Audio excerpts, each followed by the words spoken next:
Good evening or morning, everyone. September 20th, 2020, 2 o'clock in the morning. Finally got some quiet time. So, I haven't posted since December 2018.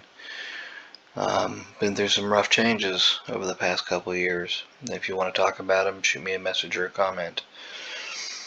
If you don't want to talk about them, don't. That's fine too. But in the midst of COVID-19, as you can see so brilliantly cast in the middle of my page right here, yeah, that hasn't made anything easy either. So I just wanted to bring a few things to people's attention real quick regarding alcohol statistics really fast. I don't think this gets enough attention, anywhere near enough attention. It doesn't require outrage, but I don't think it gets enough attention either. So this is the NIH, or the National Institute on Alcohol Abuse and Alcoholism. And it's some fast facts. Prevalence of drinking. 86.3% of people ages 18 or older reported that they drank alcohol at some point in their lifetime. Shocker there. Prevalence of binge drinking and heavy alcohol use. In 2018, 26.45% of all people ages 18 or older reported they engaged in binge drinking in the last month. Yeah, big shocker there too. Binge drinking means you drank a lot. That's all it means. There's another thing I'm going to show you that'll tell you how much is a lot. Alcohol use disorder, AUD, in the United States. I like to refer to that as alcoholism. Adults 18 plus, so they go all the way down to 18. They don't start at 21. They start with all adults. According to 2018, 14.4 million adults ages 18 and older had some form of alcoholism. 9.2 million men and 5.3 million women.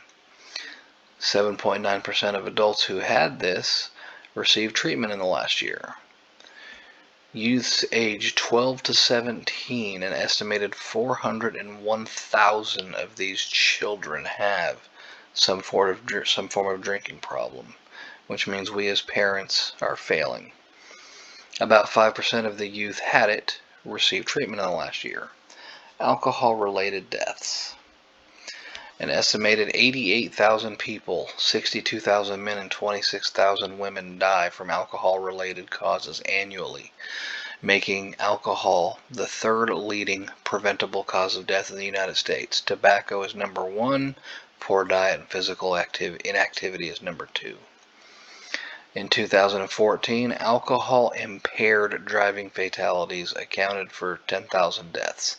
Nearly a third of overall driving fatalities was drunk drivers in some way. Economic burden, $250 billion in 2010. 3/4 of the total cost of alcohol misuse is related to binge drinking.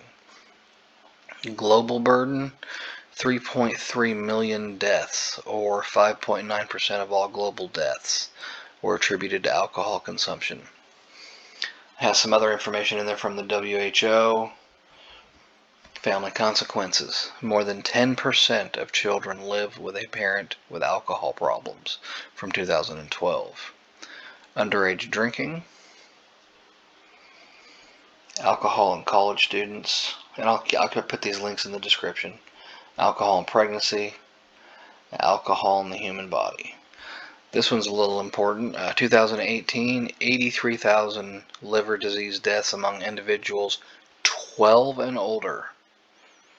47.8% involved alcohol. Yeah, you do the math. Now we're going to go over here to the CDC. Sorry, I already read it. And like I said, this will tell you what a standard drink is. Your 12 ounce, your 8 ounce, your 5 ounce, your 1.5 ounce, and of course that's according to strength, and you have to factor in your body weight and your tolerance, whether you drink or not. But this is how they factor binge drinking, as you know, the title right here. What is excessive drinking? Includes, excessive drinking is binge drinking, heavy drinking, and any drinking by a pregnant woman or person under 21. Binge drinking, the most common form of excessive drinking, is defined as consuming for women 4 or more drinks in a single occasion, for men 5. Heavy drinking for women, 8 or more drinks per week. For men, 15 or more drinks per week. Moderate drinking is basically 1 to 2 drinks a day. And there are people that should not drink alcohol at all, including your under 21, pregnant, medication, driving. Short-term health risks: motor vehicle crashes, falls, drownings, burns, violence, homicide, suicide, sexual assault, intimate partner violence. Read it. It's there. The link will be in the description. It's enough to not drink. Long-term health risks: over time, excessive alcohol can lead to development of chronic diseases and other serious problems, including high blood pressure, heart disease, stroke, liver disease, digestive problems, cancer of the breast, mouth, throat, esophagus, liver, and colon, weakening of the immune system, increasing the chance of getting sick, learning, memory problems, including dementia, and poor school performance. Again, it just keeps going on and on and on. You can view it in English, PDF it, Spanish, PDF, whatever you want to do to it. I'm saying there is I know there's people out there that know about this stuff, but I don't think there's enough people out there that are pushing it to the right places. I really don't. Part of my wife's problem was that she was not what I call a believer, what a lot of people call a believer. She believed in a God, she believed in a God, a deity, something that held everything together, but she didn't believe in Jesus. And it makes it hard for somebody who doesn't believe in a certain religion to get help when all the programs that are offered are that religion. They don't want to go. And alcoholics already find an excuse not to go if they don't really want help, but it doesn't help that all of them are based in some form of religion, in my perspective. I went to several with her. I couldn't get her to keep going back. She didn't want to go back. That was what she said. Would it have made a difference if there was ones out there that weren't? Who knows? But I just wanted to put this information out there. There's a lot more information out there than this, but this is already a 8-minute video, and I know the attention span of people on YouTube is about 1/3 of that. So y'all have a good one. Talk to a friend, coworker, anybody who's single for the holidays, anybody who became single for the holidays. Talk to them, make sure they're doing good, make sure they're not drinking too much, make sure you're not drinking too much. It's really just going to destroy your body. Everybody have a good morning, good night, and have a good one.